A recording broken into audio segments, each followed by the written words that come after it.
Hello and welcome to Pop Culture Time Capsule. I am Anthony Renew in the studio at 103.5 The Sun with Jeff Robbins and Jameson Rabbit. Jameson, how are you doing tonight? I'm doing great, Anthony. It is a pleasure to join you. And a little Hootie and the Blowfish. This really gives you a huge clue as to what our topic is for tonight. Jameson, you want to tell our wonderful audience? We are talking about the great year of 1995. No, I don't hear anything. It was the year of the Hootie, right? Oh, there we go. We got a hot mic. It was Hot the mic. year of the Hootie and those blowfish. And the Blowfish. Yeah. Dangerous. The dolphins made them cry, is what I learned. Yeah. Yeah. Oh, my goodness. I'm excited for this year. This is the year I graduated high school. It's kind of a memorable year in a lifetime. So that's good. Let's set the scene there. You graduated high school. Yep, Jeff I did. Robbins joining us. Why was 1995 important for you? How old were you? Or maybe it wasn't important at all.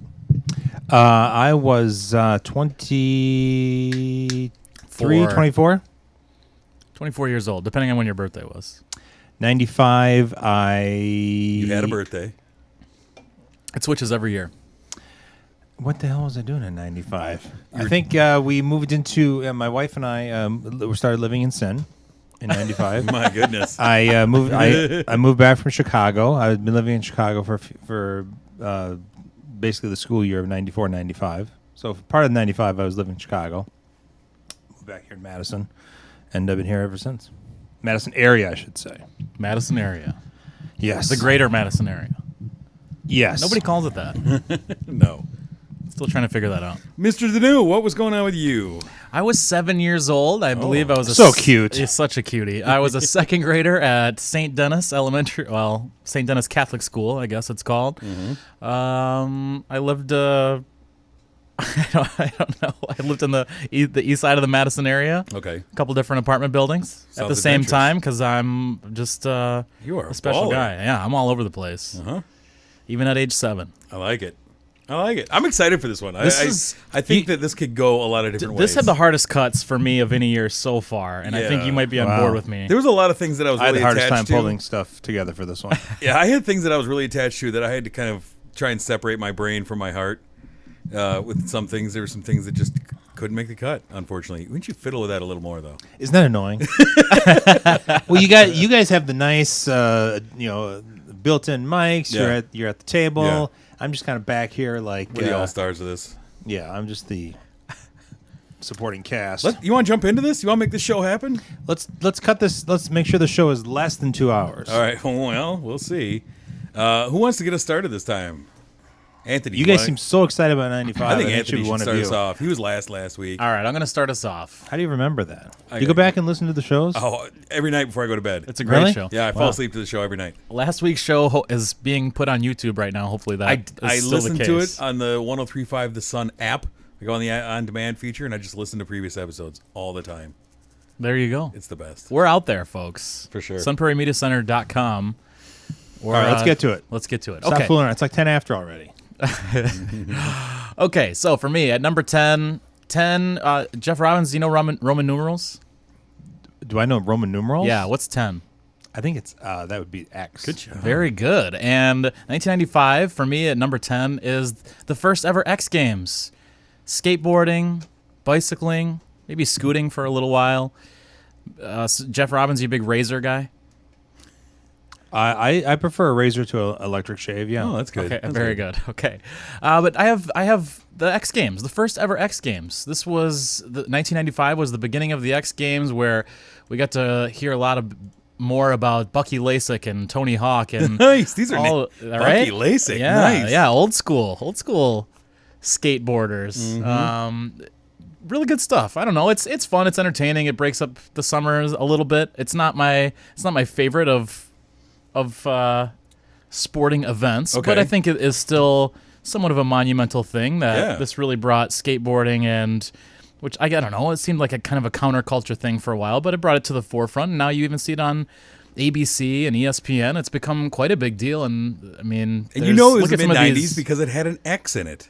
exactly. It's extreme. Extreme. That was Extreme the Championship mid-90s. Wrestling, Extreme Soda, Extreme Energy Drink, Extreme Games. squeezy cheese. Like, it was all extreme. Yeah. Yep. Extreme Cheetos. You bet. So there you go. For me at number 9, or I'm sorry, at number 10. Oh, all right. I've got the X Games, the first ever X Games. Where were those held? Los Angeles. Do you know? It sounds like you're reaching there, I am reaching. Well, do you know, Jeff? which is different than a reach around. Oh boy. Newport, Rhode Island. I was Newport, close. Rhode Island. I was really The just hub a hair. of extreme. Yeah, of course. When I think of extreme, When I think extreme, I think Newport. those Rhode bastards Island. in Rhode Island. Yep, obviously. I like it. All right. Who's next? Jeff, you want to go next? Oh, sure. Let's do this Okay. thing. Good. 1995. So I'm starting off with. Do you guys give a lot of thought to the order that you put your things, or do you just throw them Absolutely. in? You do. It Oh, yeah. matters. Order is everything. Okay, well, so I'm starting off with something that I'm sort of indifferent towards, but you couldn't have lived through 1995 and not been exposed to an album called Jagged Little Pill by Alanis Morissette, released June 13th, 1995. It was a massive seller. It sold 33 million copies worldwide. It's one of the best-selling albums of all time. Nominated for 9 Grammy Awards, won 5, including Album of the Year.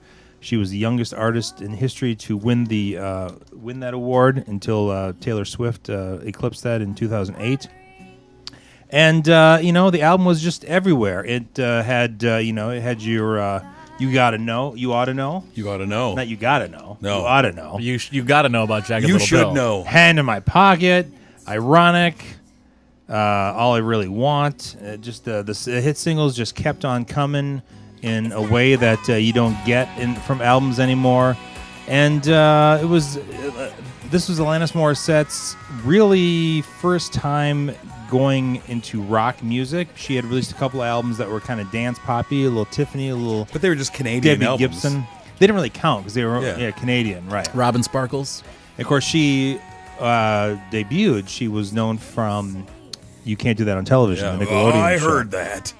There you go. I love that show. That's a great show. When's that coming out on DVD? It's got to, right? Yeah. So anyway, so that's my number 10. Some catchy Huge songs. It was a huge album. Huge. And she, so huge that she really couldn't follow it up. Yeah. But interestingly enough, she kept going back to the well. Mm-hmm. So a 4 CD box set was just released recently, celebrating the 20th anniversary. And now Jagged Little Pill is actually a musical Yeah. that just, I believe, had its first shows in May of this year. So if you Good for her, though. good for her, Yeah. you got to milk that cow. I mean, If you got one cow, you got to keep milking it. If you can still get paid off of that album 20 years later and find new and creative ways, good for you. Yeah, it's I don't know where this is, but it's Yeah. someplace. She did it.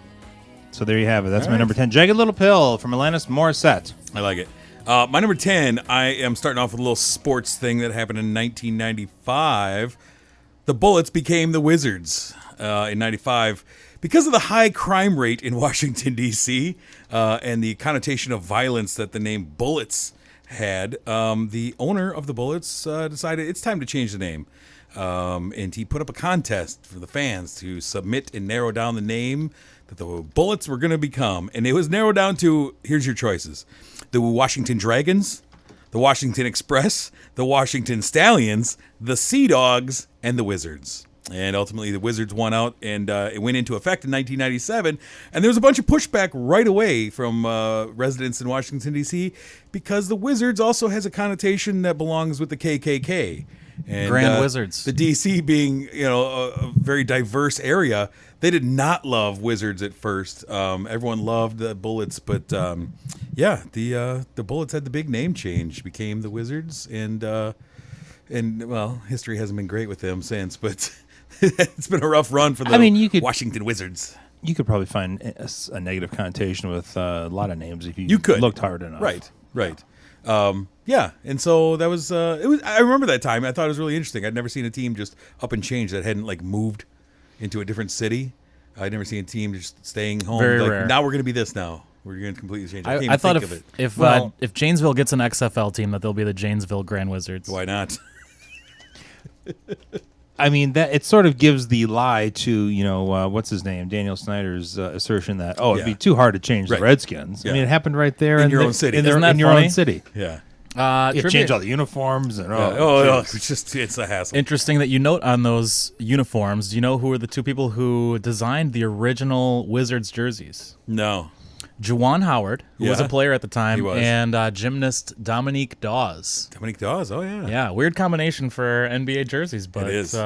They wore those for quite a while, up until the Gilbert Arenas, Caron Butler era, and only a few years ago they went back to the bullet style colors, the blue, red, and white, yeah. similar logo, but not quite, obviously. Yeah, so there you go. That's what I got. Very good. Bullets or Wizards?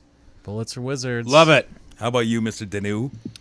At number 9, I have what I'm calling genre-defining albums, which I know sounds a little bit weird, but Sounds very heady. it sounds very heady. I really worked into this one, or at least tried to.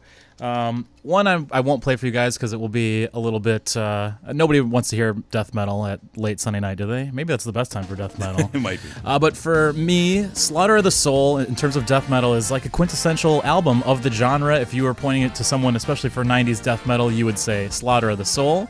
And also 1995, if you're talking about ska or third wave ska specifically, no doubt's Tragic Kingdom has also got to be one of those genre-defining albums that you would say, oh, you don't know what ska is?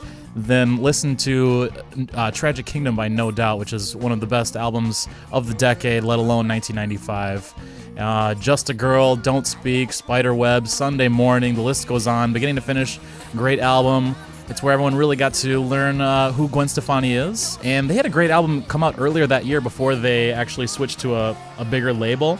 But there's another really good No Doubt album from 1995 called, I believe, the B Street Collection. A lot of good songs on that. Another crossover with the guys from Sublime and Bradley Nowell that a lot of people don't know about, but also really No Doubt in 1995, if you include that first album in Tragic Kingdom, amazing year for them. So there you have it. Genre-defining albums at number 9, Slaughter of the Soul, At the Gates, and Tragic Kingdom by No Doubt. You know, I met Gwen and Tony from them because they were here in Madison playing at the Barrymore. They're opening for 311. How this about was that? just as Tragic Kingdom was about to come out. Wow. And they were opening. We'd never heard of them. And I'm just watching. We were there for 311. And I was like, wow, this chick's kind of good looking. She's cute. No kidding. Right? And Oh so my God. they put on a great fun show. 311 was amazing. But then the next day, I'm walking through Easttown Mall with my girlfriend. And there's Gwen and Tony walking through the mall. And I stopped. I was like, we saw you guys last night. And I talked to her for like 3 minutes. She was really cool. And I was kind of shoving my girlfriend out of the way. Yeah. You know, I'm not here with anybody.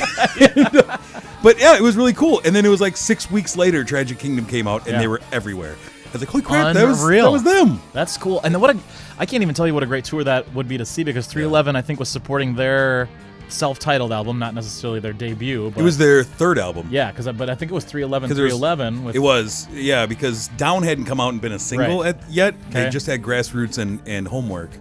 And then 311 was just coming out. That would be a great tour to see. Yeah. Oh, man, I am very jealous of you. That was fun. That's a show I would love to be at. Good show. So there you go, number 9. Nice. All right. We're just waiting on you. Just waiting to see. Just waking up, Jeff. Hey, Jeff, it's your turn.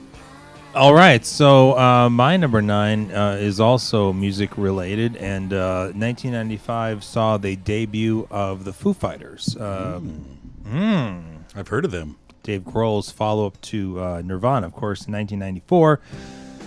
Kurt Cobain had killed himself, ending that band, and Dave Grohl was like, well, what am I going to do now? He started fooling around with some songs, and eventually figured out he had some good songs to put together. And the initial album, the Foo Fighters, the debut, which I believe you're playing this as a call right here from this album. Big me. He played all the instruments himself, kind of a Paul McCartney kind of home recording sort of a situation. But then he put a band together and hit the road in 95.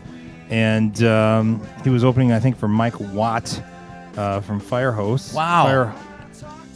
Yeah, he's one of my favorite bassists of all time from the Minutemen of the 80s. Wow.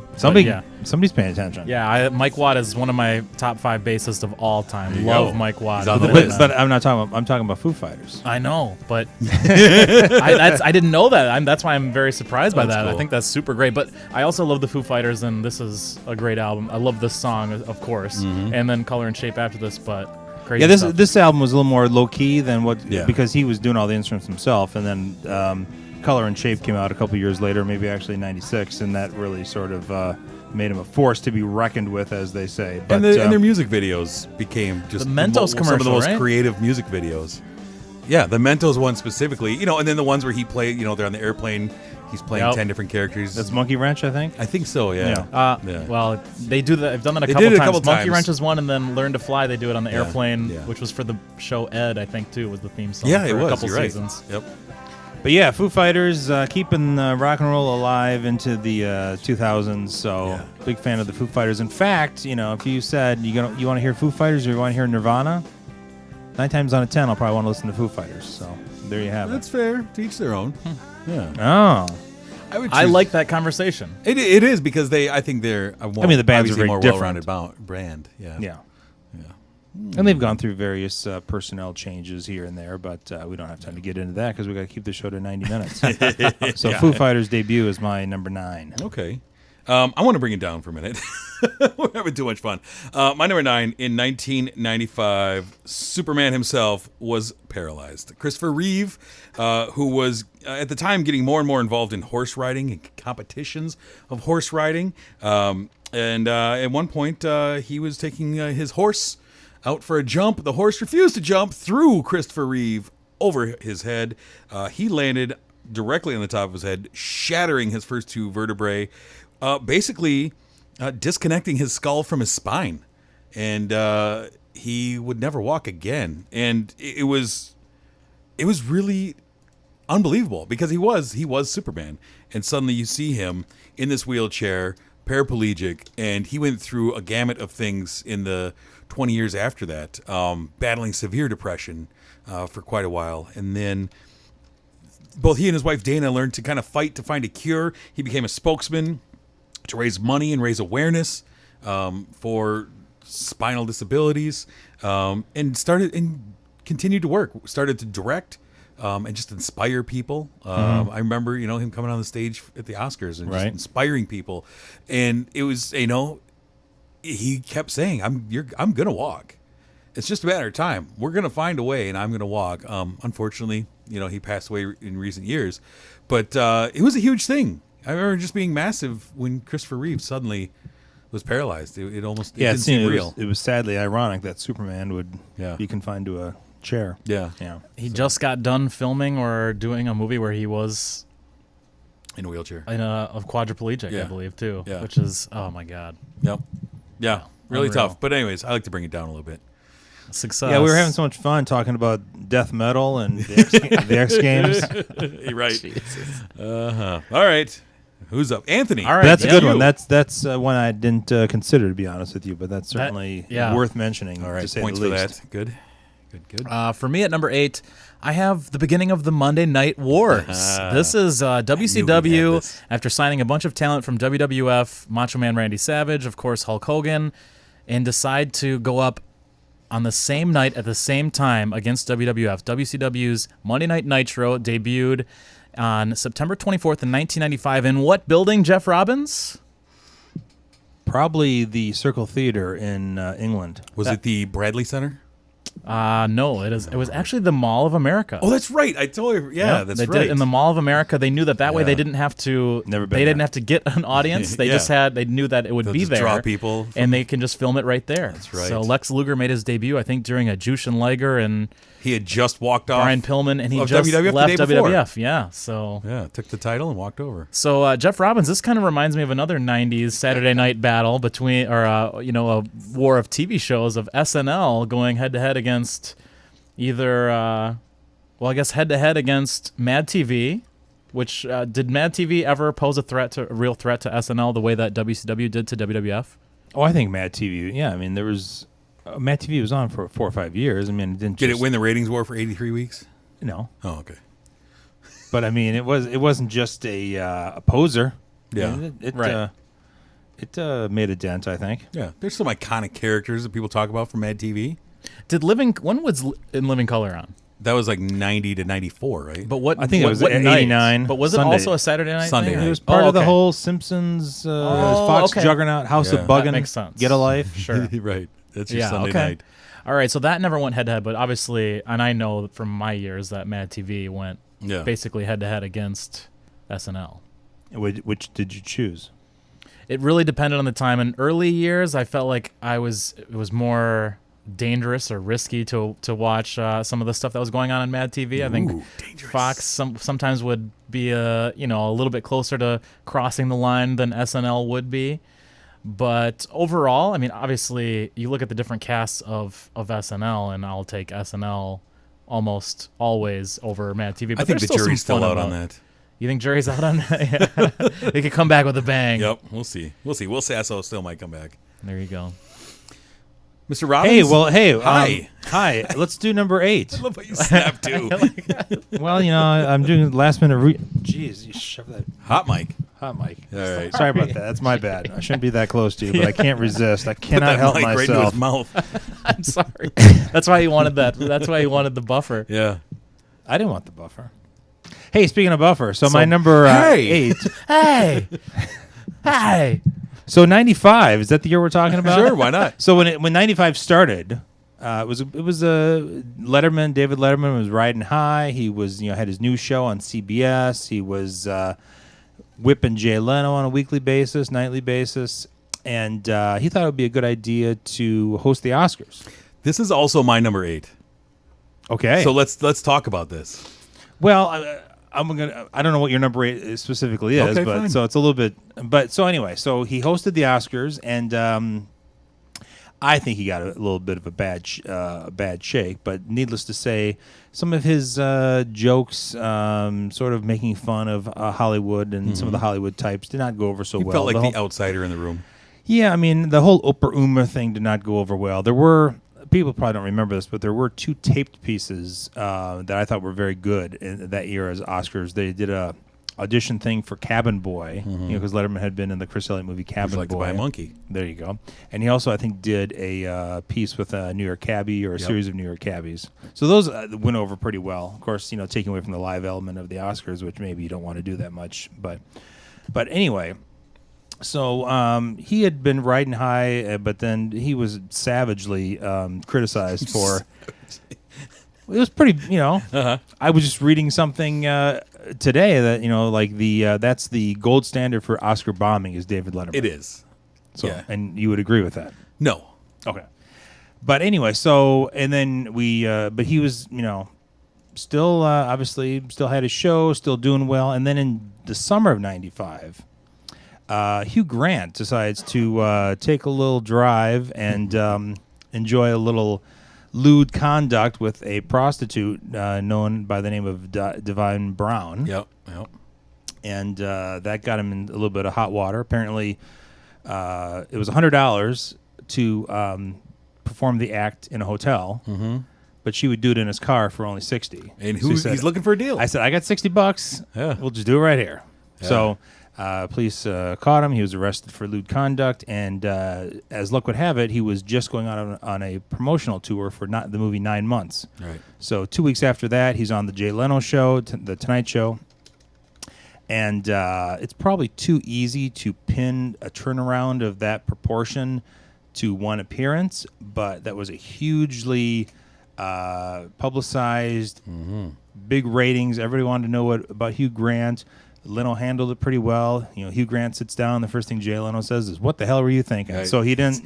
There was no doubt that they were going to classic talk about Hugh Grant stuttering and stammering. Exactly. And really, from '95 through just recently, when Stephen Colbert started beating Jimmy Fallon, the Tonight Show was consistently winning in the ratings, and sometimes by a very wide margin. In fact, Letterman would fall behind Nightline, and they took out billboards that they would put in up in New York that said, number 3, like proud to be 3 or something like that. So my number 8 is a basically rough year for David Letterman, starting with bombing at the Oscars and then forever losing his title as King of Late Night, at least ratings-wise. Sure. Yeah, my number 8 is kind of just focused on him hosting the Oscars and the beating that he took, because he did come in at the top of the ratings. And, I think the big issue with it, I rewatched some clips of that Oscars kind of just his monologue and interludes in between recently, and I think the biggest thing was his act just interrupted the pacing of the show. That his kind of awkwardness that works great on his show, Right. just was not. It didn't feel, because he's an outsider. He's not a movie guy, so Right. automatically there's a level of like, we're better than you from the audience. It just feels natural every time there's a TV guy up there doing it. And then it felt like he would kind of run things to Oprah Uma, a couple other things that he would kind of just run into the ground too long. That was sort of a hallmark in his show. He Exactly. would run things That's into what the I'm ground. saying. Yeah. And it works on his show. Right. But here, it was a lot of just awkward silence. Yes. And the pacing of the show just started really getting really wonky, and it carried throughout. Yeah. And he felt like, I don't care. In classic Dave fashion, like, Right. whatever. This is what I do. You don't like it. And it just, I don't know. It felt like he was trying to take his show and cram it into the Oscars. Right. And it didn't mesh. It didn't mesh for that, that environment. Of course, somebody who had hosted the Oscars for many years prior, of course, you had Billy Crystal, but before that, Johnny Carson used to host the Oscars on an annual basis. And he obviously isn't a movie guy either. Right. But I think he has a There's a certain different- respect And for because movie people. And because he's an LA guy. Dave's a New York guy. Yeah. These are LA people. Yeah. And he did his top 10 list, and that really bombed. Right. It just kind of stopped the show cold. Yeah. Yeah, and I don't think it's the worst, though. I think that there's a couple that have been much worse in recent years. James Franco? I think the Franco Anne Hathaway year was the worst. Yeah. I think that Billy Crystal's return just a few years ago, Underwhelming. when Eddie Murphy had to bail last minute, and they went for Billy Crystal, and he's doing blackface, in the 2000 teens. Right. Like, this is not good. Right. It felt like your grandpa up there on stage. Like, this is still funny. I can still say it, and like, no. But yeah, I mean, Dave was known for that for a while. Yeah, we're going off on a little bit of a tangent here, but, I never really felt comfortable with the whole late show compared to late night, because I always thought Dave was a little more underground, had a little more of a limited appeal, and then trying to put on this huge mainstream thing inside the Ed Sullivan Theater. You got this huge audience and everything. I just didn't really feel like it fit his personality. And then as he continued to lose in the ratings and got crankier and crankier, that was more his natural state, I think. But then it doesn't play in a huge Broadway theater to be Mr. Cranky Curmudgeon as well as it plays in a dingy little studio at 30 Rock. Absolutely. All right. Moving on. Wow, we killed two birds with one stone there, as they say. Kind of. Sharon Stone Casino. The show can be sorry. maybe the show will be 60 minutes. Oh, yeah. Jeff Robbins is trying to cut us each week. He is. He doesn't want you No, to. no. Come on, let's do it. All right, Mr. Danu. What are we on? 7? 6, 7, yes. We are on the round of 7, and I have cult classic comedies. Starting off here with Mallrats. And you're listening to Suzanne. This is the final song of Mallrats. Mallrats, I think, goes as a cult classic comedy, bombed in movie theaters, and really has since then has grown this big following. Obviously, I would say Kevin Smith's continued success certainly helped people look back maybe a little bit more fondly of this, at least for a while. I used to love this movie, and now I cannot stand it. Too many times, or is that why it burned out? I can get that. I have unfortunately been compared to Brody, which is Jason Lee's character, too many times. I don't. It's could maybe be a good thing in some ways, but for the most part, I don't know how flattering that is. What other cult comedies do you have? I've got Friday. Uh-huh. Is this? And now I wanted to ask you this. I was going to ask you before the show. A cult comedy Because it's beyond that. I That think Friday so. is just It widely was, as it accepted. Was successful, yeah. I think that's fair. I think that maybe. I think that 95 was full of cult comedies.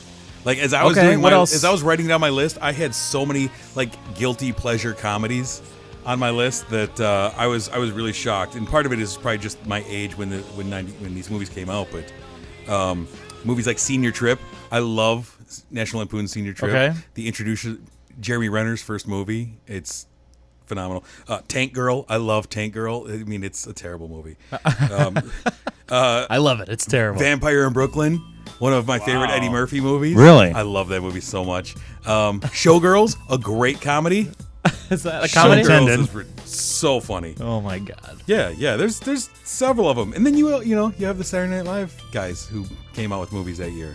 That's true. Tommy Yeah. Boy came out Tommy that Boy year? and Billy Madison both. Billy came out. Madison, yeah. Yeah. So Are you giving us a hint of things to come on your No, list? actually, I just got to burn off some of the ones I didn't have on my Nice. list. That's good Nice. stuff. He used me. I did. No, it's I fine. totally did. I was going to question this, and I was going to ask you beforehand. I don't know if Friday is considered a cult classic comedy. I think it does have more maybe mainstream. I mean, they made appeal. 4 of them. That's a good point too. But I had to get it in there. You know, Well, for I don't blame you. 1995, I don't blame you. That's what she I couldn't said. get by without. And there's so many good movies from. If we have time at the end of the show, Yeah. read We off won't. movies. Well, when we're going 2 hours, we will. Yeah, read off movies that somehow didn't make the list from Yeah. 95. I mean, it's crazy. Can't But there's wait. no way I was going to leave Friday and/or Mallrats off. I had to find a way to put them together. So Well I went done. with cult classic comedies. You can put a question mark that when you put it up on Take our, it. on It's our yours. Twitter. We got it. So, but Friday, it's, man, what Great more could, movie. that's a great movie. I don't care who you are. So maybe that's another reason. It's not a cult classic. So quotable. So quotable. Absolutely. I still hear it, all the stuff, all the time. Yeah, yeah. From when I went back to work at the youth center, Oh, I too. I bet. mean, every other day I'm hearing multiple quotes from I'm Friday sure. We in, can't in the repeat any worst of them. ways possible. Yeah, exactly. Yeah. Jeff, what do you have? Number 7. You're over there tapping away furiously on that iPad. Yeah, it's not Frantically not coming almost. through, so I'll have to just Oh, you're going to wing it? I'll have to wing it. Oh, here we go. I hate doing that. What are we doing? Jeff Winger. So I can't go through one of these shows without mentioning Saturday Night Live. of Okay, course. good. We know. So my number 7 is going to be SNL in disarray, or SNL in tumult, or I like Tumult. You hard- hate this year. or SNL dead? Question mark? let's give me some time to extrapolate. So when because this is years, this is calendar years we're talking about. We're not talking about TV season years. So when '95 started, SNL was in the midst of one of the worst years in the show's history, if not the worst. And it's apropos, I think, that in February of '95, so pretty early on in the year, there's a show hosted by Deion Sanders Oh. that. So funny. I mean, I've seen hundreds of. I haven't seen every episode of SNL. I get that. I've missed a few here and there, but out of the hundreds of episodes of SNL I've seen, I think this is the worst episode of It's SNL. right up there. Have Yeah. you recall this episode? Oh, yeah. I mean, I was watching every episode of this back then. Okay. It was must-see TV. I mean, he was terrible. Yeah. He had no timing. He couldn't It get his felt like- lines out. The entire There- cast didn't care. Oh, they didn't. Nobody cared. This was the year where nobody did impressions. They just threw a wig on him and Yep. said, "Okay, you're Tom Arnold. Go. Yeah. You're Hillary Clinton. And the impression Go." starts with, "Hi, I'm Tom Arnold." Exactly, because you would have no way of Right. knowing. There's there's 2 sketches. I didn't even want to get into it that much, but since you seem to be remembering, there's a sketch on the Deion Sanders episode where a spaceship lands, and Deion Sanders heads up this FBI investigation team or whatever, and each one of them go into the spaceship, and it's quite clear after coming out and what they say that they're all being anally probed. Right. And that is the joke of the sketch, Yeah. that one by one, Farley we're gonna do goes 8 in, minutes of Spade this. goes in. Yeah, and it's just interminable length. The only funny part of that sketch is Farley's pants fall down. Yeah. Yeah. There's also a sketch on that show where it's a parody of the ESPYs, and it's 15 minutes long, and it's just so painful.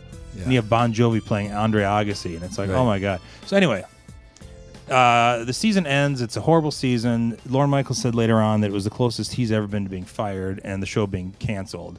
But in true Saturday Night Live fashion, in fall of '95, they do a total turnaround and they bring in Will Ferrell and they bring in Sherry O'Terry and they bring in Anna Jim Gasteyer. Brewer. Anna Gasteyer was the next year. Was she? Okay. She started in '96 Okay. along with Tracy Morgan. Okay. And they because they lost. Well, they didn't lose. I think they fired David Koechner and Nancy Walls. Right. And lo and behold, the show, unbelievably enough, was great again. I mean, maybe great is a overextension. I'll always favor the original cast and the late '80s cast, but It got so bad, though. I mean, that's a good cast. Farley Will and Fer- Sandler were just asked not to come back. they were more or less fired. Yeah, I hate Sandler on SNL. Farley, Sandler, David Spade? Spade came back to do Spade in America, which is basically yeah. like a 5-minute monologue, which the majority of those were awful. Yeah. But I mean, these were the heavy hitters. They were the low points of the '95-'96 season for the most part. They fired Tim Meadows, but they brought him back because they apparently couldn't find another black guy Yeah. that they thought We'll was give you 4 as more good. years. Yeah, all right, you can come back. But lo and behold, I mean the 95 season was, or the 95-96 season was good and was pretty good from day one. And what's interesting about that year is obviously the stink of SNL had grown to the point where if you look at the guest hosts of the 95-96 season, it's like pretty C-list celebrities. Laura Layton from Melrose Place, and Mariel Hemingway, who's why not 20 years removed from sort of Star 80, that sort of thing. But yeah, I mean, I think the thing that I'm watching these shows again because of my other radio show, but I think what separates this particular cast that we're talking about, the recurring characters, I find to be really grating. Mary Catherine Gallagher, the cheerleaders, but most of the other stuff I think is really good. Whereas in the late 80s, Unfrozen Caveman Lawyer, Church Lady, I liked most of those characters. Sure. Wayne's World. But anyway, Lorne Michaels did his magic. He revamped the cast, brought in new writers, and hey, and here we are. Came back. Here we are. So that's my number 7. Okay. My number 7, you kind of touched on earlier, Jeff, but I add a little twist to it. 1997, there were 2 albums that came out that were led by females that were just massive. The first one you'd mentioned, Alanis Morissette's Jagged Little Pill. Right. Perhaps the biggest album of that year. And I think an important album because it proved that this era of female singers and songwriters could have an edge to them. And it kind of helped lead the charge towards like the Lilith Fair era of female music. And also you had Garbage, led by Shirley Manson, comes out. Sure. Local, recorded locally here in Madison Smart Studios. Garbage's self-titled album comes out. Stupid Girl wins the Grammy for Best Song. You also have Queer, Only Happy When It Rains, Vow. I think these are 2 important albums. It shows an acceptance of females with hard opinions in this kind of alternative genre that we were in the mid-90s. I think they got, almost too much airplay, at some point. But I think these are both hugely important albums for this era amongst the kind of, there's a lot of drivel when you look back on mid-90s music. So many one-hit wonders. They were just awful. But I think these are really great albums. What about Tone Loc? Oh, man, he was still important in 95, wasn't he? He was in one of my favorite movies in 95, though. He was. I'll give him that. Can I guess what that is? What's that? Is it? It's a Heat. It is. Okay, I was gonna guess the. Have you seen the surfing ninja movie, Surf Ninjas? Surf Ninjas. That's great. Oh, I think I've seen the whole. So we've got a movie with surfing ninjas. What should we call it? Surf Ninjas. Yeah. Absolutely. Hey, that's Rob Schneider's best performance. He's so good, man. Anyways, so that's my number 7 is Jagged Little Pill and Garbage, 2 huge albums from the year. Yeah, I would agree with you about the edge factor because the female singer-songwriters around that time and of the Lilith Fair, Sarah McLachlan, Tracy Chapman, the Indigo Girls. Yeah.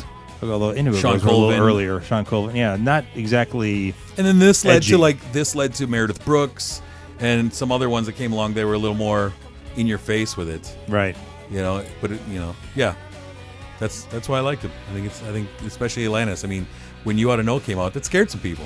Like, holy crap, some angry music. She sounds really pissed. Some angry music, yeah. And she's talking about things with curse words in exactly. Anyway, so that's my number 7, Mr. Danu.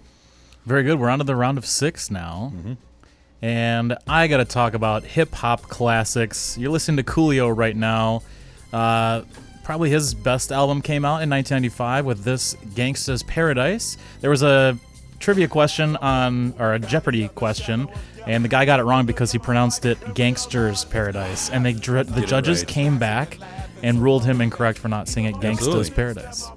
But also in 1995, you've got the Bone Thugs and Harmony, East 1999 Eternal, and then the Big L's Lifestyles of the Poor and Dangerous. And then my favorite, you got 3 solo albums from Wu-Tang Superstars. So Raekwon's is the best. Raekwon, Only Built for Cuban Links, a lot of Ghostface on there, which is amazing. So that one, beginning to finish, I think is probably is the best. That's my favorite. And that's a good summer album too. That'd go great right now. Then you got also 1995, the GZA had Liquid Swords, and that one the RZA produced, and it was supposed to come out in winter, which it did, and you can very much feel the summer and winter vibes between even though with the same producer, the RZA of Only Built for Cuban Links in the summer, and then the GZA's Liquid Swords. And then you also have Old Dirty Bastards, Return to the 36 Chambers. Another great album, Shimmy Shimmy Ya, is on there. Right. Brooklyn Zoo is on there. Between these three albums, it's pretty crazy that 1995 was a great year for the Woo Phase 1, if you want to call it that. It sort of is like the Avengers in some ways. Yeah. You know, like this was their Thor movie and their Hulk movie, and man, it was unbelievable. And I think the year before, Method Man had his first release which was the original Phase 1 album drop for Wu-Tang Solo, and then these three come out like a bat out of hell in 1995, which is just an amazing trio of albums. Maybe the RZA's best work as a producer to do all three of these in such a short time span. It's pretty wild. Yep, I agree. That's a great choice. So yeah, there you go. For me at number 6, I have hip hop classics, and especially led by the fellas from Wu-Tang. Nice. Right, at number 6, I have an old farts music selection. So 1995, when we did a show on 94, I talked about the Beatles live at the BBC, and now in 95 we had the release of the long-awaited, long in gestation Beatles Anthology. How long in gestation was this? Well, when they broke up in 1970, they were trying to put together a documentary that at that point was going to be called The Long and Winding Road. George Harrison said, no way are we going to name this after a McCartney song. So they eventually decided on just calling it the Anthology. But in November of 95, across 3 nights on ABC, which they renamed A Beatles C for the occasion, you had this long-awaited documentary, 6 hours, all no narrative. It was all interviews with Paul, George, and Ringo, and of course John, and archival footage. There was no Yoko, no George Martin. It was really all just interviews and lots of film clips that people hadn't seen for a long time. And then, of course, you had what was most important was the music. Now, whether you like "Flit Free as a Bird" or not, that came out, the first quote-unquote new Beatles song in 25 years. Of course, using an old demo of John Lennon's that had been donated by Yoko Ono. And then the Anthology 1 album was, as Anthology 2 and Anthology 3, all outtakes, live performances, alternate versions, things like that. And I think they really missed a good opportunity here because the anthology itself, was about the whole career. And when they came out with the Anthology 1, which came out the same week as the TV show premiered, or the made-for-TV film, it was only through 64 that Anthology 1 covered. And I think that the more interesting outtakes and things like that, were the Sgt. Pepper era, the Revolver era, where they were really doing more in the studio. So the things on the Anthology 1, you had home recordings, which were of very questionable quality, both musically speaking and technology speaking. And people were not super happy, I think, when they bought Anthology 1. I think they were not really doing their homework, and they were thinking they were buying like a greatest hits album or something. Of course, this is many years before the one compilation came out. But so I think they should have put out a box set of like the best unreleased stuff or something like that, or maybe combining it with some of the hits and doing like a anthology or a chronological box set. But anyway, and Beatles Anthology 1995, that is my number 6. Oh, and what I loved about with I liked even more the next year. Of course, it came out on Laserdisc and VHS, but I was into Laserdisc at the time. And the home video version was almost twice as long. It went from about 6 hours with commercials to 10 hours without commercials. So that was the version that was even better, and the version that you can obviously get to this day on the good old DVD, although never released on Blu-ray. Someday. Maybe Boy someday. Can dream. Yeah, there you have it. Dream. Jameson Rabbit, you knew we weren't going to get through an episode, regardless of what year, without mentioning the Beatles. We haven't yet. Oh, that's not true. It's true. Even in 2001, we mentioned 2001 the Beatles. we didn't mention the we Beatles, did. did we? Oh, because George Harrison died? Yeah. George Harrison I think died. we're like, what are we, 9 for 9? And Beatles 1? No, Beatles 1 maybe was killing the it. year before that. We are doing Yeah, it. but this was the return. This was the anthology. This was years in the making. I know it. All right. I'm going to jump in with mine now. And Pete Best finally Elizabeth got, Hurley? God, here we- Pete Best finally got royalties because they that's used good some of for the Pete Best music. So good. Pete Best finally got a paycheck. That's interesting. Elizabeth Hurley had a good year in 95, too. All right. Minus Hugh Grant. Yeah, Sorry. well, other than that, what was he doing? Anyways, Huge mistake. That's like one of the biggest mistakes in the history of man. what are you doing? My number 6 is about the soundtracks of 1995. And almost to a man, it is soundtracks that far exceed the quality of the movie. Other than one. I'll be the judge of that. Other than one that I have on here. Most of them are soundtracks to terrible movies that are just amazing soundtracks. The first one I have is for Tank Girl. Scott Weiland took his side project, Magnificent Bastards, did a song on that. You had Bjork, you had Hole, you had L7, Veruca Salt, Bush. Of course, you had Ice-T because he starred in Tank Girl as a kangaroo. So, of course, he had a song on the album. I think it's just a great collection of 95 artists. Demon Knight, a horrible movie that had Pantera, the Melvins, Rollins Band, Ministry, Sepultura on it. It's a great soundtrack.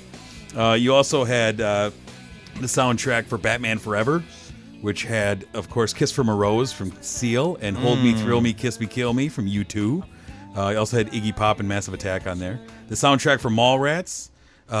The soundtrack for the great movie Mortal Kombat. I mean, that was a soundtrack right there. You also had Empire Records, which had Edwyn Collins' "A Girl Like You," had Gin Blossoms, "Till I Hear From You," had Cranberries, Sponge, Cracker. Great soundtrack. I actually enjoy that movie, and I think that's the best soundtrack of the year. You also had the soundtrack to Friday, which you were playing, Anthony. Had Dr. Dre, of course. It had a bunch of Ice Cube on it, Cypress Hill, Rick James, Two Live Crew, Scarface. It was a great soundtrack. Now you see a lot of movies. Yeah. Do you own a lot of movie soundtracks? I used to own a lot more. This is back in the day when you were buying your music. Oh, I go on to Record physical- Town, I get my soundtrack. Right. Yeah. Record I Town. don't as much anymore. Right. And I think a lot of soundtracks now are more. There's not like the soundtrack where the music is made for the movie as much anymore like they used to be. Now it's more scores. A lot Right. of I don't feel like I have a lot of movies I see. I'm like, that soundtrack. I Baby gotta Driver, listen. would that be one of the Yeah. last few? Yeah. But that's Baby Driver is done but it's very perfectly, much but- built for that. The songs were picked specifically to fit the scenes. Yeah, I used to get soundtracks for everything. I had them all. It used to be a great way, like a band that, like going back to Suzanne, it didn't make it on the Blue album. The Blue album was a huge success, and then they give it, and now it becomes a huge song, being the final song of Mallrats. And you would have these B-sides or a random cover that they would use as their tune-up for a live gig or whatever. Yeah. And you would have those on soundtracks, whereas now it's very specific and it's very much more about scores than soundtracks. Yeah. I don't remember a lot of movies recently outside of like Baby Driver. I can't think of a lot of movies that have like phenomenal soundtracks anymore. What about Garden State? The Zach Braff A lot of movie. people say I that. so hate that movie. I don't want anything to do Really? with that movie. But it's Zach Braff. I don't want anything to heard do with it. I hate Zach Braff more than anyone. I've heard a lot of good things about that and that soundtrack, but I'm not a big Zach Braff I guy. can't stand the guy. I think And he's I've a never seen pompous it. clown. Wow. Yeah. Pompous He's a clown. I love this complete hatred. jerk. Were you a Scrubs fan? No, Because of him, or just No. you don't like the show in general? mostly because of him. Because I can't stand his face. It's just so punchable. It really is. It's a punchable face. Yeah, he just that mush. Just it wants one of these in it. Wow. Anyways, Such a violent man, Jameson just Rabbit. the Zach Braff brings it out of me. Anyways, that's my number 6. Did you is the contribute? soundtracks. Have you contributed to one of his GoFundMe Never campaigns or Kickstarter Couldn't- campaigns? I wouldn't contribute if it was your money. You could give me $20 and say put this in there. I wouldn't.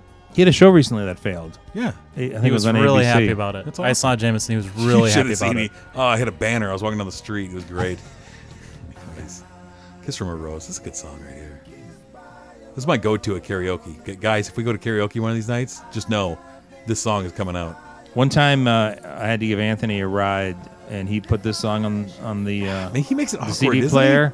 he? And Looks you right in the eyes, can't too. talk about oh, the it's rest time of for the me to get night. up. Sorry, guys. Time for me to wake up. You gotta wake up for your show that you're 52 minutes into. Yep. Are you getting up at 2:45 this morning? I might. We'll Yeah, see. okay. We'll see. It's all up in the air. Anyways, that's my number 6. We're going to do Great this in soundtracks. less than 2 hours, I promise. Great soundtracks. Yep. Great soundtracks. Thank you. All right. Halfway there, Anthony. Bring us home. Halfway there. All right. Here we go. I'm making a huge left turn here from what I was gonna have, and You, Audible? I'm making a huge audible. I'm going with Oasis Wonderwall. Came out in 1995. Champagne Supernova. this song is maybe as big as it's ever been. I mean, there's memes and everything all about Oasis Wonderwall. Hate it or love it, I think you gotta love it. I think this still holds up as a great song. It's a fun one to sing along to. Do you love the album? What's the story, Morning Glory? What's the story, Morning Glory? Is that the one that it's off of? Yeah. Oh, what's the story, Morning Glory? Not Champagne Supernova. That's No, another. Is that's that a another song. song off of What's the Story, Morning Yeah. Glory? Okay. I'm okay with some of it, yes, but they were like kind of this huge ball that flamed out, right? Like they were supposed to be. Yeah. I mean, how many times have these guys are the next Beatles? And Yeah. and then a few years later, it was the Vines. These guys are the next Beatles. Like, yeah, great. We really hung on to that one. Yeah. But these guys certainly were a lot better than the Vines. But Oasis Wonderwall, I think this is it's a a beautiful classic song. Yeah, it's one of the for some of the stuff I left off from 1995, and you guys covered Alanis Morissette, which I feel so bad about. And there's another person that we led the show off with that I'm also not going to have on my list. I had to scrap my number 5 for Oasis Wonderwall. I couldn't get through it without getting this song on there. You know, It's the song or the album that you're. I'm going with the song because I think the song really. I agree. It's better than the album. Yeah, and I think there is still good songs on the album, but I think the iconic thing for pop culture is Oasis Wonderwall. Yeah. Good choice. I like it. There you go. The Gallaghers. Okay. Jeff, I like how you direct the show. I'm just trying to move it. You want it under 2 hours? I'm moving the show. Mine. I was going to ask you who your favorite Gallagher was. Pretend you're talking to Zach Braff right now. God. Well, Gallagher, the comedian, Punch of you course. Right in the mouth. Which one? There's 2 of them. Gallagher 2 is actually my favorite. Yeah, he is the more talented one. Man, the way he swings that hammer. My number 5, getting back to what we're supposed to be talking about, is the opening of the Rock and Roll Hall of Fame, which opened up in 1995. Oddly enough, this was a long time coming because they started having induction ceremonies back in '86. Really? Yeah, really. I didn't know that. For a Hall of Fame that had no physical. Oh, it's like the WWF presence. Hall of Fame. Not a real Inducting place. people into So a they were fake doing. place. So they were doing these dinners. They were inducting these bands and these artists. You know, the early classics, your Beach Boys, your Beatles, your Stones, your Chuck Berrys, but they weren't actually getting inducted into anything because the building didn't exist. So finally, in '95, from a huge push from the city of Cleveland to get the Rock and Roll Hall of Fame there, citing the fact that Alan Freed was from there and the Huey Lewis's song. Right. Yeah. Huey Lewis had a lot to do with that. Yep. And so it's a beautiful building. I'm sure the 2 gentlemen I'm in the room with have been there, I would assume. I've been on the outside. I never got to go in. You haven't been in the inside. That's why we were supposed to go there this year. Exactly. Oh, geez. Who let us down on that I one? don't remember. Jeff Robbins went to Toronto by himself for NCIS TV or whatever. It was NCIS Los Angeles. I'll have you know. But yeah, it's I've been several times. It's a beautiful building on the waterfront there, and Beautiful Cleveland, Ohio. and beautiful Cleveland, Ohio. Yeah.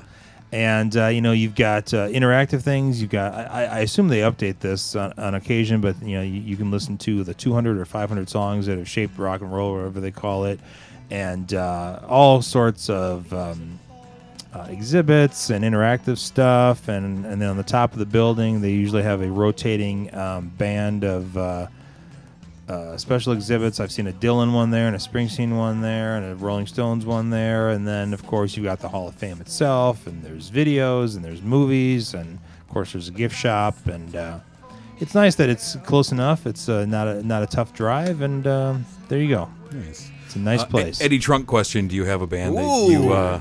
that you think? Eddie Trunk. Yeah, you have a band that you think has been snubbed that you think belongs in the Rock and Roll Hall of Fame? Well, we've talked about this off air. Right. That I think that they made a mistake by inducting too many people early on, and now they're sort of running out of bands that I would consider to be of The importance.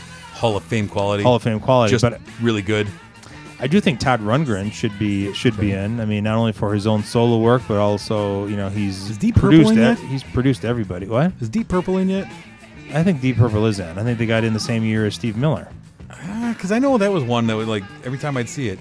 Well, Velvet Underground. They in yet? Iron Maiden they- is not in. Velvet Underground's definitely in. You sure? Sonic Youth Yeah. not in. I would say Todd Rundgren last time I was there was a Todd Rundgren exhibit, but he's actually not in the Hall of Fame. I would also say Graham Parker is somebody who should be in. And then probably also, what was the metal band that you mentioned earlier on your number 9? At the Gates. Yeah, At the Gates should be.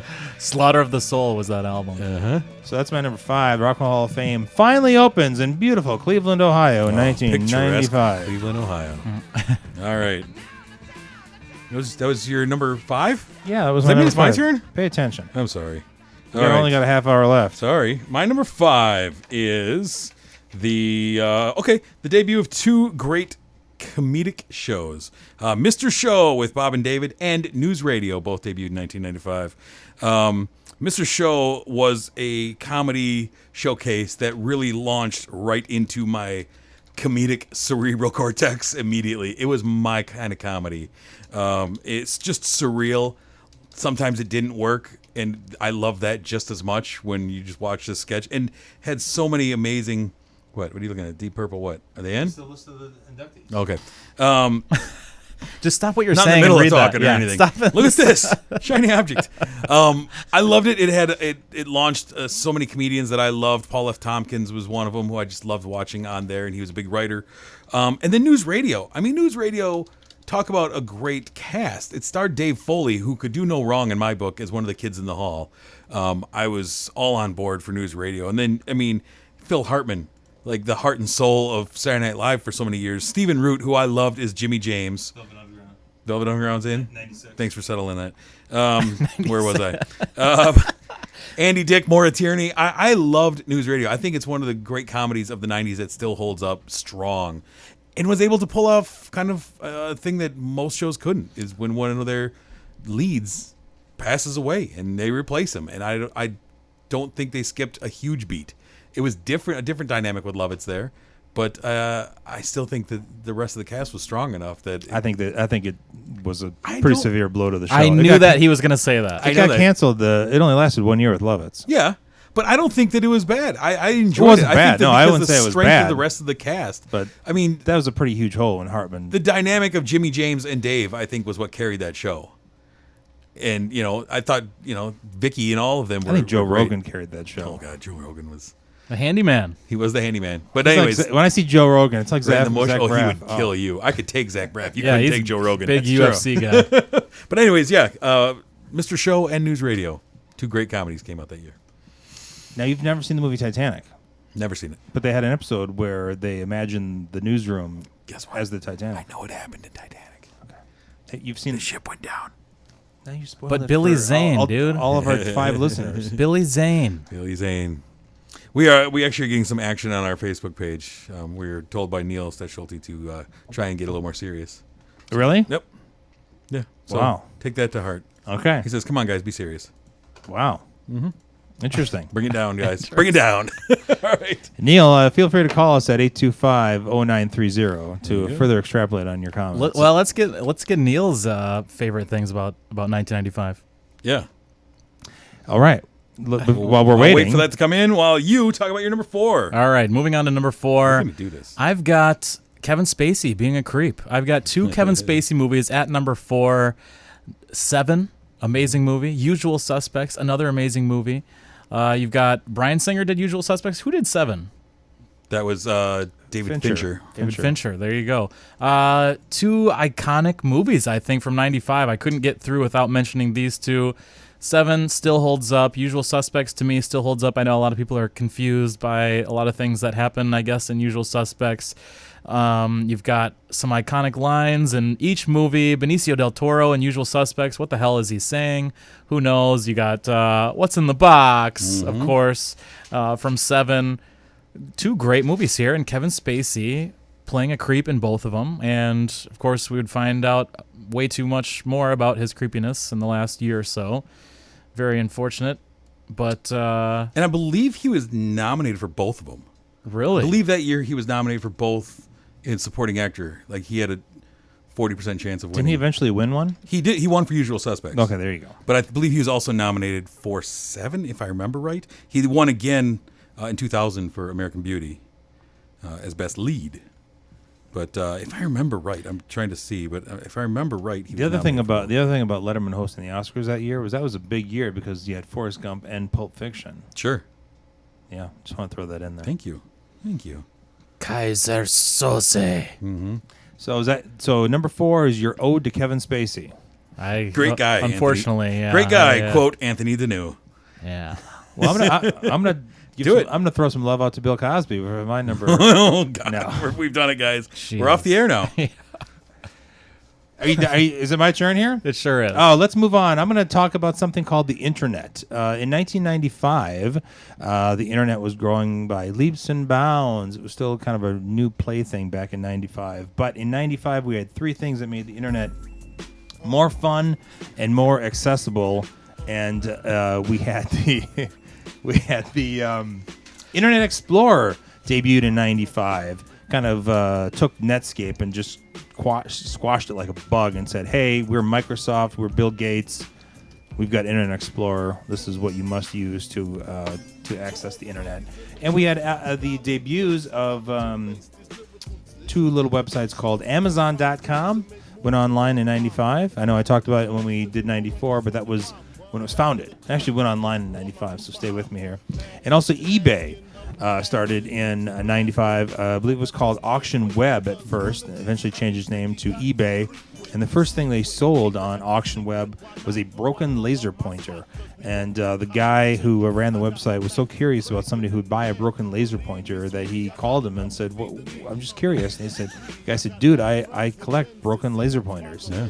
So the guy that founded eBay, I forget his name, was like, this could actually work. There's stuff out there for everybody. People just collect the weirdest stuff. So that's my number 4. The internet getting really getting more fun and more accessible.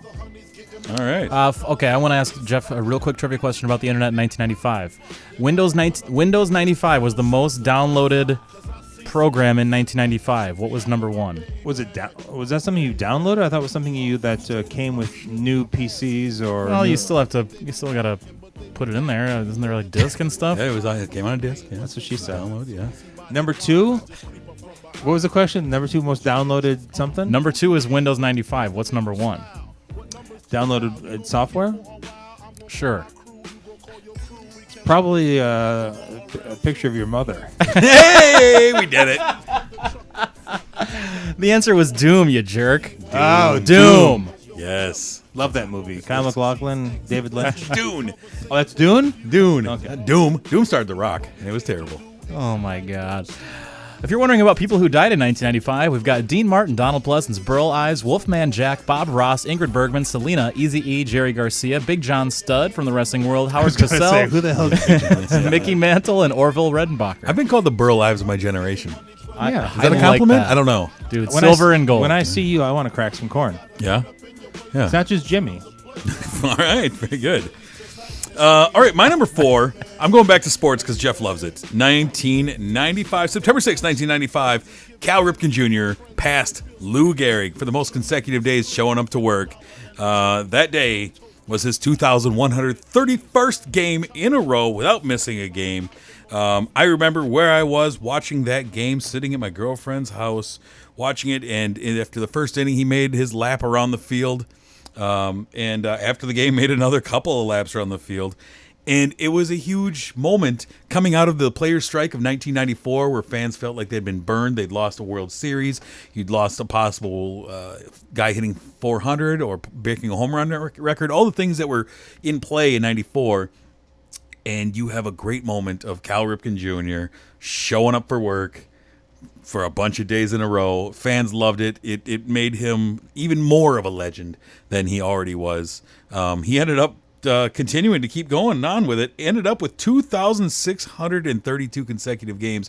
The streak went on for another 3 years after this. Really just put it out of reach. But I think it was a momentous moment in sports and broke a record that no one ever dreamed would ever be broken by the Iron Horse himself. So, yeah, Cal Ripken passes the Iron Horse. That's my number 4. More impressive, Cal Ripken's consecutive streak or Brett Favre's? Cal Ripken didn't have people hitting him constantly, but I mean, Favre doesn't even have the NFL streak. Jim Marshall has that streak. Still? Yeah, I think so. I thought Favre surpassed him. I don't think so. I think Favre has the quarterback streak, if I remember right. Okay. Maybe. Either way, I think it's more impressive in football. And you thought Deep Purple wasn't in the Rock and Roll Hall of Fame. Craziness. So yeah, there you go. Showing up for work. Something I can't do 200 days in a row, much less 2,000. Nice. I love it. Yeah. Anyways. All right. Oh, Anthony's about to reveal number 3. All right, number 3 for me is something I couldn't keep it off the list. It is the Juice trial. O.J. Simpson on trial for murder. It was more important than wars and anything else that was going on in the world, apparently, according to news sources that would continually pump this down everyone's throats. This was huge for SNL that year, Jeff, I'm guessing, because I guess it was Mike Myers, I thought, who played the judge, but somebody took over for him, I guess, in 95. Yeah, Mike Myers started playing it because Mike Myers loved playing Asian characters. Yeah, he did. We've covered that on this show before. And then I think Mark McKinney took over, speaking of Kids in the Hall. Yeah. It was big for SNL, though. Oh, Like, yeah. Tim Meadows got a new boost on life with this. One of my favorite things that SNL did was having OJ as the play-by-play the color commentator. Writing "I did And it." he wrote "I did it" as he was like Telestrator? redoing the play-by-play telestrator. Yeah. Oh, that was great. Yeah. But there you go. I mean, we couldn't get through the episode without it being on somebody's list. We So love for me, OJ. I got the Juice trial. Big fans of OJ here. All 3 of us, right? And it gave us one of the 3 biggest, most famous quotes from 1995. You've got "No soup for you." You've got "Houston, we've got a problem," and then of course, The glove don't fit. You must have quit. there you go. Yeah, there you go. Oh, boy, good man. Apparently, Brett Favre had a streak of 297 consecutive starts. Jim Marshall had 270. Oh, well, there you go. So he's number 2. There you go. Still Number not 2,600. Yeah, but he didn't have people coming after him to break his head. You don't know that. The John Kruk was a big man. The Saints had a bounty out on him. That they did. That was long after that streak ended, though. Yeah. No, I don't. Was it? What about I don't the think so. I don't- Vicodin? Never Yeah. mind. It's in question. All right. Are Let's we move. on number 3? Number 3. Oh, so last week on this fine radio program, I did something called Classic Comedy Films. Uh-huh. Go back and listen to that on demand if you are so choosing. For this week, I'm going to say Classic Dramatic Films. See what I did there? I mixed it up. Turned it on its ear. Did a 180. Coming out in 1995, we had Apollo 13. Fantastic film, one of my favorites. Leaving Las Vegas, Nicolas Cage's best movie. Casino, some people see that as a retread of Goodfellas, which it more or less is, but still, I enjoy the Casino. The American President, probably one of Rob Reiner's best films. Wonderful script by Aaron Sorkin, and Michael J. Fox just kills it in that movie. I can't read my writing here. What the heck does that say? Oh, let's skip Basketball that one. Diaries? Nixon, love Nixon. Oliver Stone. Heat, which somebody mentioned earlier. Al Pacino and Robert De Loc? Niro. Tone Loc. Tone Loc was in it. And also 12 Monkeys, probably my second favorite Terry Gilliam film. So I do like Basketball Diaries, by the way, Anthony. Good call. There you go. Thank you. that came out in 95, right? Yeah. Yeah. So Mark that's- Wahlberg's best movie. So there you go. My number 3, lots of classic, dramatic films. Probably my favorite on that list, probably Apollo 13. That's one of mine. Wow. That's a fine film. No. I just got Kevin Bacon. 1995 is a crazy movie for year for movies. Yeah, it is. Strike that, reverse it. I want to get through. I guess I want to hear some more years before I start listing off some more of these. It's crazy. Some of the movies that we're gonna not have on our list. Yeah. What are we at? Number 3. My number 3, Jeff stole all my thunder previously. My Yeah, number, that's why I'm here. Yep, my number 3. Beatles Anthology. Kill the fun. eBay was born. eBay was Auction Web. born. He actually read everything that I had written down. Except for the guy's name was Pierre Odenmeyer. Sold his laser pointer. eBay happened in 95. Number 2, Anthony. You buy a lot of things from eBay? I'm actually a power seller on eBay. Yes. Nice. I actually sell a lot of stuff on eBay. What's your name on eBay? Steven's Rabbit. I'm going to check that out when I get home. Steven's Rabbit. Yeah, I sell a lot of stuff. I haven't been putting stuff up recently, but for... I thought the kind of stuff that you're into, you'd have to sell on the dark web. Yeah, I do. I do a lot of that. A lot of Bitcoin selling. No, I did for about a 6-7 year stretch. I was selling a lot of toys online, selling a lot of bobbleheads online. Sure. Now I've slowed down the selling. I buy every you've once in sold a while. everything. Yeah, sometimes I go on and I'll buy random bobbleheads. But yeah, I was hooked on it for a while, especially when I moved to Germany. I had nothing to do and I had expendable income, so I would just order things and have them shipped to me because eBay was an incredible thing. In your mind, eBay is more important than Amazon. Not anymore. It was. Okay. Yeah. I think it was. Yeah. But eBay brought the thing you didn't mention, Jeff, is eBay. I did mention because I knew you were going to. eBay begat Amazon in the way that it had its buy it now feature, and then it created PayPal. PayPal came from eBay, which is the most used way of Yeah, moving money around in the world. I hate PayPal. Well, you can hate it, but everyone uses it. Yeah. And so, I mean, it all Can't came use from it in that. the city of Sun Prairie. You can't use it in the city of Sun Prairie. Well, that's ridiculous. Do you Venmo everything? What are you doing? Well, we're doing other things. Oh, you're just moving things around. Some Bitcoin there. I get God. it. I get it. All right. So, anyways, that's my number 3. eBay. Oh, jeepers. Oh, Crap, did I know what touch this something? means. Sorry, Jesus. For me, at number 2, I'm struggling on what to call this one. I went with computerized characters. I don't know if that's necessarily the case, but in 1995, we had lead characters who were computer generated. We've got Casper in halfway through 1995, the first time a lead character was ever CGI'd, completely throughout the film. And then, of course, you have the soundtrack you're listening to right now by Randy Newman, and that's Toy Story. One of the biggest movies of the year. I think it ended up in the top 3 in terms of grossing money. That sounds right. And this is when I saw in theaters. I think everyone at the time, you had to see Toy Story. And it's one of those that I think holds up, and you could see it as an adult or a kid and you can still find enjoyment of this. Jeff Robbins prefers Toy Story 2 over Toy Story. Still need him to convince me of that, but... It's because I saw Toy Story 2 with your mother.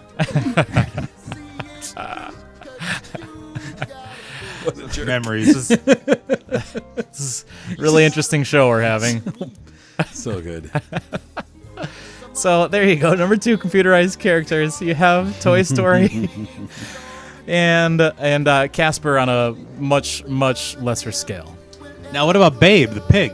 I don't like Babe. Babe, the voice of Babe was Chucky from the Rugrats, and it was a complete just reuse of the same woman with the same voice. I remember being a kid and being disappointed that Chucky was voiced by a woman, even though he was a boy. I don't know why that hurt me so much. Okay. I'm over it now, but You're over it now? But I'm not over that Babe was by the same the same voice that woman used for the Rugrats for the character Chucky was used for Babe, and so I don't like it. Good. And that one guy's too tall. I agree. Way too I tall. don't like him. All right. Number 2, Jeff.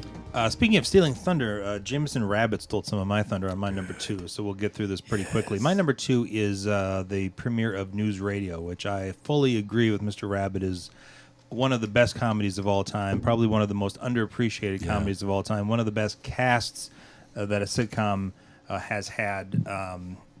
Obviously you mentioned them, so I don't have to repeat them, but Bill McNeil, just such a great character. Yeah. I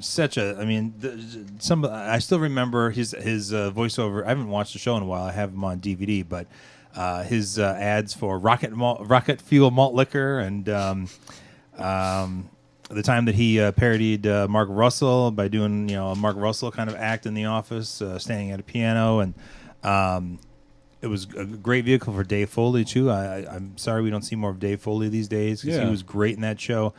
There was an episode where I think it was his birthday, and they reunited his a cappella singing group, chock full of notes. And I think David Cross and Bob Odenkirk were in that group as well. That was a great episode. There was an episode where Jimmy James puts in a arcade game in the lobby. I think it was Defender, and we realized that Dave Foley has this addiction to video games, and he can't stop playing Defender. He was one of these straight characters that every show, it seems like we learned something new about him. He was a knife thrower, he was a professional knife thrower in a previous life. Another thing I liked about News Radio was, as opposed to the Sam and Diane thing, there was this chemistry between the Dave Foley and Maura Tierney characters, and they just went for it like episode 2. Mm-hmm. There was no will they or won't they. They just did it, and then they kind of dealt with the kind of the fallout of that as the show went on. Whatever happened to Vicki Lewis? I don't know. I think she does a lot of voice work. Does she? I always liked her on there. Yeah. But and then of course one of the most, I don't want to say most painful, but very moving episode when they come back for the 5th season and Hartman's died, and they sort of deal with that very openly on the show. They very difficult for a show to deal with death like that. And Lovitz came in. Lovitz pretty much said, I'm doing this for Phil. They were friends, and I'm not sure if he was really even interested in doing a second year, but unfortunately NBC so mistreated news radio. They moved it around Yeah. so many times. I mean, it's so hard to find. Yeah. Sundays. Now it's on Tuesdays. It was up against Home Improvement for a while, which was a blockbuster at the time. They moved it to Sundays for a while, which that was up against Fox's Sunday night comedies. So a very mistreated show by NBC. And I think once Phil Hartman died, I think they were not really interested in keeping it on the air anymore. Yeah. But yeah, and news radio, one of my favorite. And Andy, you mentioned Andy Dick, right? Yeah. Just a great clueless character. Oh, absolutely. Well, one episode he finally discovers Dilbert, and he can't stop talking about Dilbert. Yeah.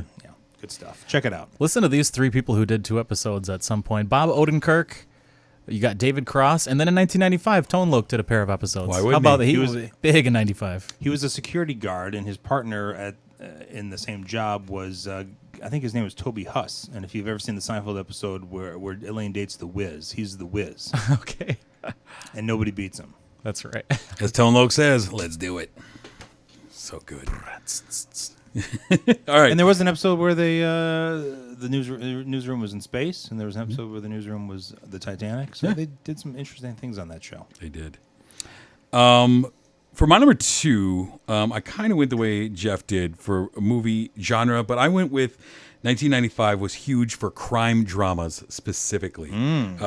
Heat, Casino, 7, Usual Suspects. I think are 4 of the great. I forgot you mentioned 7, Anthony. Yeah, I think those are 4 of the great crime dramas of all time, as far as writing, as far as casts, as far as everything it goes. I can't pick a favorite. Like I love 7. I think 7 is one of the great films of all time. But I think Heat is one of the movies outside of Star Wars that I've watched the most. I just watched Heat last night. I've watched Heat 60 times probably. It's a great film. I love time. it. I love it. I have the soundtrack for that, and I love the scene where Pacino is driving, trying to track down De Niro, and this Moby cover is playing over the top of it. I mean, it's the first time we get De Niro and Pacino in the same scene together ever. Everyone had wanted that for since Godfather.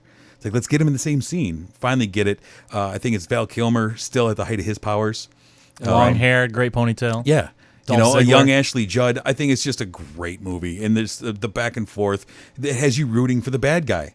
I mean, I don't know. I've watched it 60 times. I root for De Niro's crew every time. You got to get away from the feds.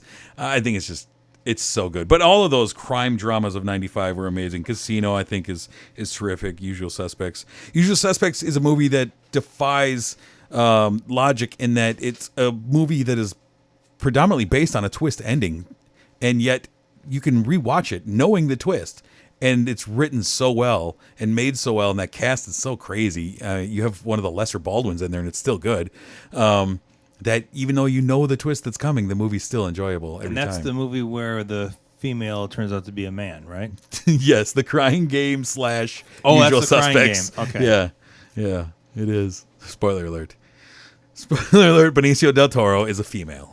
Yeah, I even though Anthony had mentioned 7, I should have included 7 on my list because that is one of my favorites as well. There you go. Kind of It's time for number 1. Kind of a dark film. Yeah. I don't know if you've noticed 7? that. Yeah. 7? Why? What gives you that? What happened? Depends on how you feel about Gwyneth. Yeah, that's true. All right. We are at number 1s. And we got 10 minutes left. No, we have 40 minutes left. Let's go. Okay, yeah, we better get this one in. All right, for my number 1, 1995, I got to go R&B tracks. And there's a trio that I absolutely have to have when I think of music of 1995, and even in the moment of 1995, being 7 years old. Anywhere I went, I feel like at school, on the bus, afterwards, at home, on the radio. I mean, these 3 songs were just everywhere at some point during this time.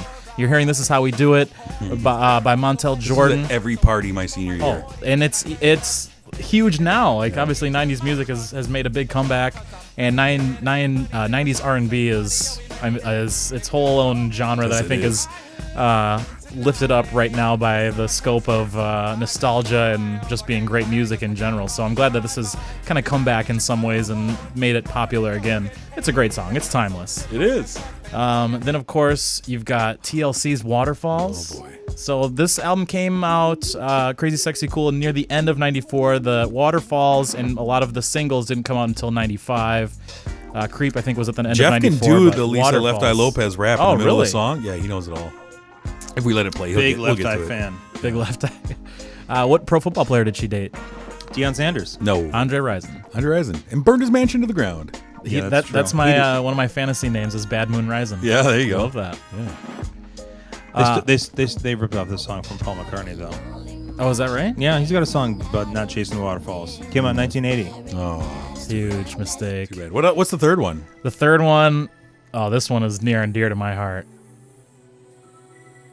Okay. Oh yeah. All right. Oh yeah. Let it get in. Oh yeah, that's right in your soul let it right ruminate. there. Oh my gosh. Good one.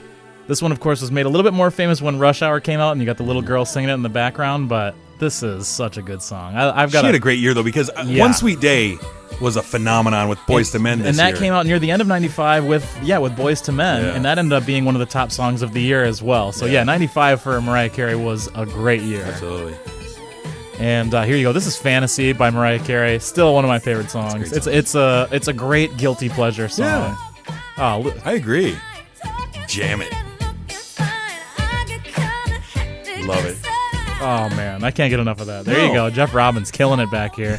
We got Showing the his camera moves. working.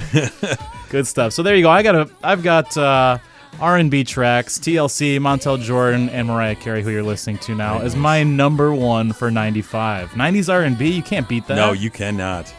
Let's it's hear it, still a Jeff. go-to. Jeff Robbins is going to try though. I think Jeff and I are going to tie it number one. According to Wikipedia, and I did not know this, and I don't know if it's true or not, but Paul McCartney did later get a writing credit for Waterfalls. Well, there you go. Wow. He needed the money. I'm almost positive Jameson and I are going to have the same number one since Yeah. it hasn't come up before. So my number one, and we can discuss it if you want. If you want to reveal it like that. Let's do it. My number I was going to say something crass, Uh-huh, but I please. won't. My number one is Toy Story. Toy Story. The release of Toy Story in November of 1995.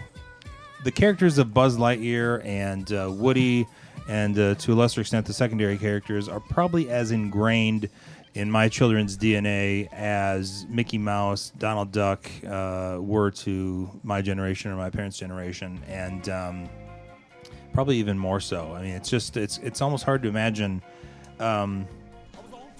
the world without these characters now in some odd way. It's the first movie ever made by Pixar. Right. First movie ever to use computer animation. I think that's the important part about Toy Story is it rejuvenated and gave this whole new thing to animated movies.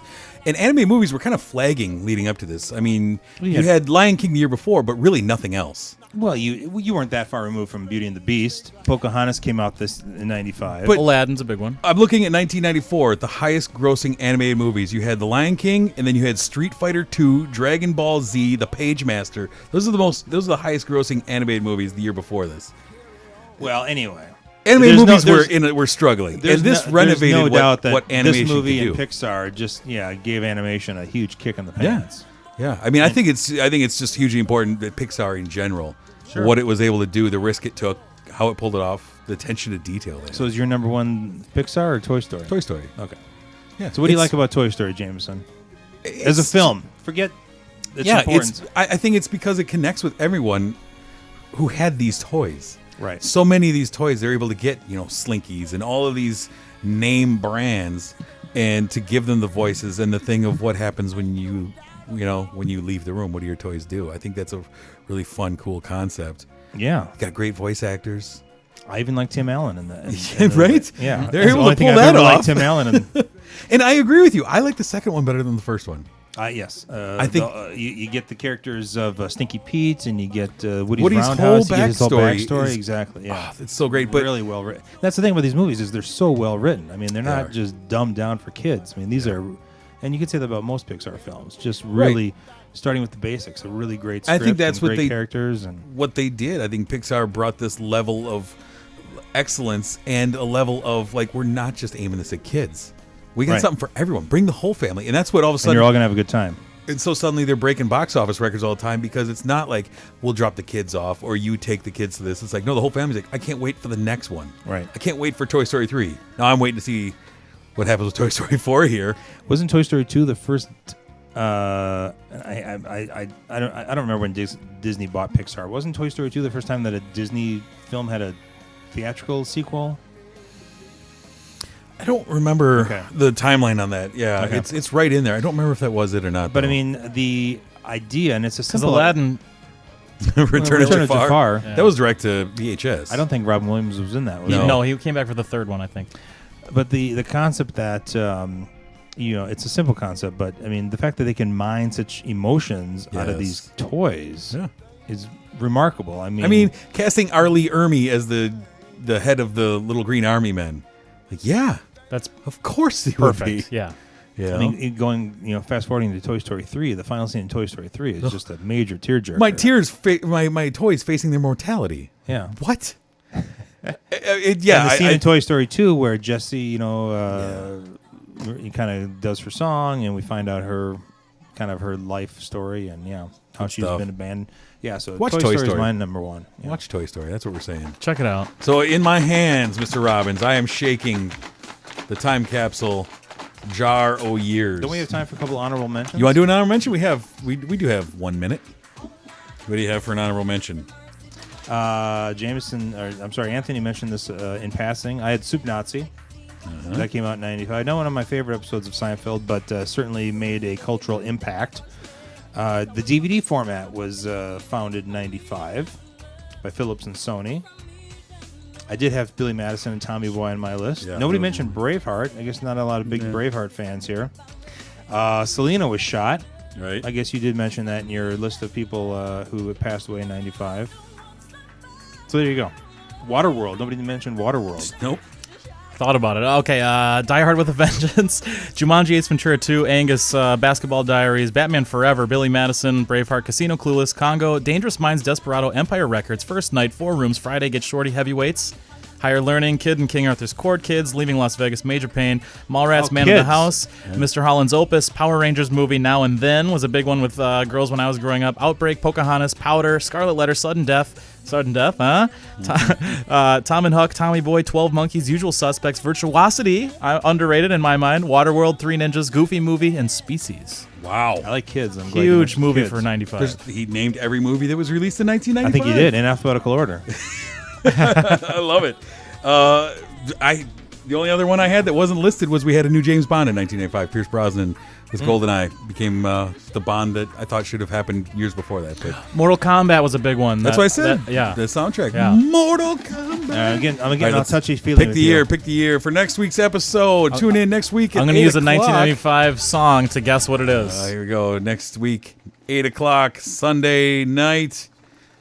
Jeff Robbins is digging and digging. I was told not to pick a certain color you because just- these are color-coded by decade. There we go. What do we? Oh, you got two. Drop that one in. And All right, next week we will be discussing the year. We're going to go 10 years early, 1985. Oh, 1985. 5. Have we done 85 already? Nope. No. We've done 82 82 and and 88. And 88, okay. 1985. That's the year, Okay. 85. I Don't think put that back in there. I might have some interesting stuff for this. All right, thanks for. Where can they find it? Where can they talk to us? Where can they find us? You can always find us online if you're on Twitter. So are we at _PCTC or on the Facebook page for 103.5 The Sun Praise Community Radio Station. All right, thanks, guys. Are we out? Is that it? Oh, we Anthony, got anything else? Hold on. No, He's taking us out. Yeah, we gotta leave with LaBouche. Why not? Big fan of LaBouche, Jeff? Sure, I love LaBouche. I'm going to get up and dance. My lover. Adios, folks. We'll see you in 1985 next week.